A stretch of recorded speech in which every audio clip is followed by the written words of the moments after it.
TV Harian Nasional adalah media yang mengangkat dan menyajikan perkembangan seputar politik dan hukum, ekonomi, pariwisata, pendidikan dan budaya, serta pertanian dan perkebunan. Mahkamah Konstitusi menggelar sidang perkara perselisihan hasil Pilkada Kabupaten Samosir, Sumatera Utara tahun 2020 yang dimohonkan oleh pasangan calon bupati dan calon wakil bupati nomor urut 3 Rapidin Simbolon Juang Sinaga, Kamis pagi 25 Februari 2021. Kuasa hukum pemohon Paskarya Tompi mengatakan cukup puas dengan jalannya sidang hari ini yang mengagendakan pemeriksaan saksi fakta dan saksi ahli. Paskara menjelaskan gugatan pilkada dilayangkan kepada Mahkamah Konstitusi setelah pihaknya menemukan sejumlah kecurangan politik uang yang diduga dilakukan oleh pasangan calon Bupati Samosir nomor urut 2, Pandiko Timotius Gultom, Martua Sitanggang. Politik uang disinyalir terjadi secara acak di 9 kecamatan seluruh wilayah Kabupaten Samosir. Pihaknya menemukan adanya pergerakan uang dalam jumlah besar yang dilakukan pasangan calon nomor urut 2, Pandiko Timotius Gultom, Martua Sitanggang, dan buktinya telah diserahkan kepada Mahkamah Konstitusi untuk dinilai. Kuasa hukum pemohon lainnya, Erna, menambahkan persidangan hari ini adalah proses pembuktian di mana baik pihak pemohon, pihak termohon, hingga Bawaslu dan pihak terkait membuktikan dalil-dalil yang sudah disampaikan pada persidangan sebelumnya, di mana masing-masing pihak menghadirkan 3 orang saksi fakta dan 1 orang ahli.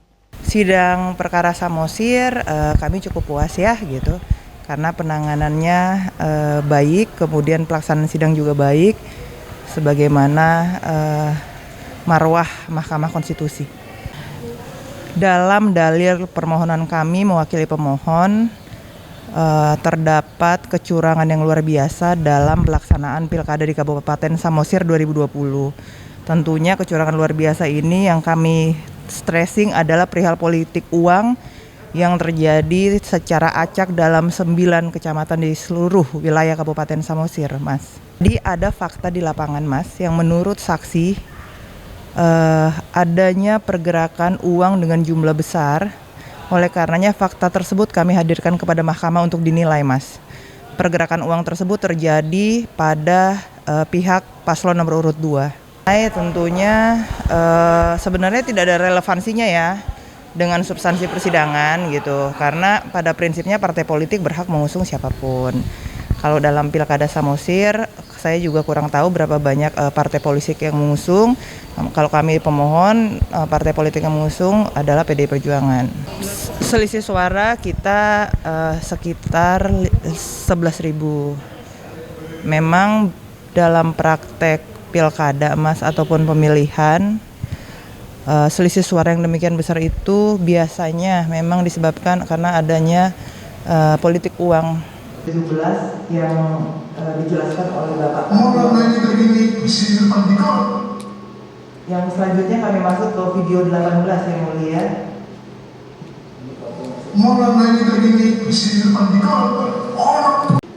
Hanya 3 video yang mulia dan tidak lama durasi waktunya.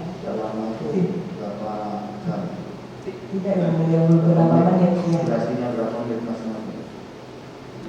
Saya tidak ingat yang mulia, namun tidak lama karena kami sudah simulasi. Oke, kita buka video yang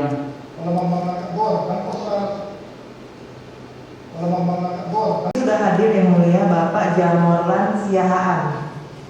Ini ahli tentang apa ini? Ya, ahli tentang bahasa Batak yang mulia. Kami izin menampilkan 3 video peristiwa makin politik dan juga ada perintah yang mana dalam bahasa Batak yang mulia. Untuk filenya kami sudah serahkan kepada mahkamah untuk dapat diterjemahkan oleh ahli bahasa.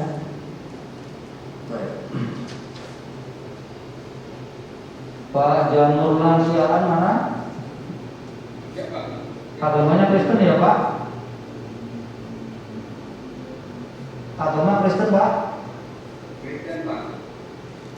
Hasilnya persidangan hari ini adalah proses pembuktian di mana baik para pemohon, kemudian termohon, kemudian juga Bawaslu dan pihak terkait itu membuktikan dalil-dalil yang sudah disampaikan pada persidangan sebelumnya. Nah, untuk pemohon dan pihak terkait itu masing-masing kita menghadirkan 3 orang saksi fakta dan juga masing-masing 1 orang ahli.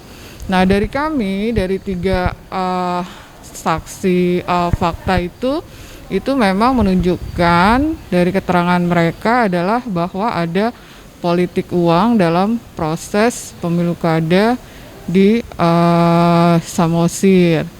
Jadi itu kemudian yang menarik di sini kami juga menyampaikan di persidangan yang mulia ini 3 video yang menunjukkan bahwa ini adalah ada proses di mana ada proses yang togu-togu dan lain-lain dengan menghadirkan penerjemah atau ahli dalam persidangan ini untuk menunjukkan bahwa apa yang kita sampaikan di dalam dalil permohonan itu sesuai didukung oleh alat bukti yang sah yang sudah disahkan. Sidang hari ini dipimpin oleh Hakim Konstitusi Aswanto sebagai Hakim Ketua dengan Hakim Konstitusi Daniel Yusmik dan Hakim Konstitusi Suhartoyo sebagai anggota Hakim Konstitusi. Dari Jakarta, Tim Liputan melaporkan.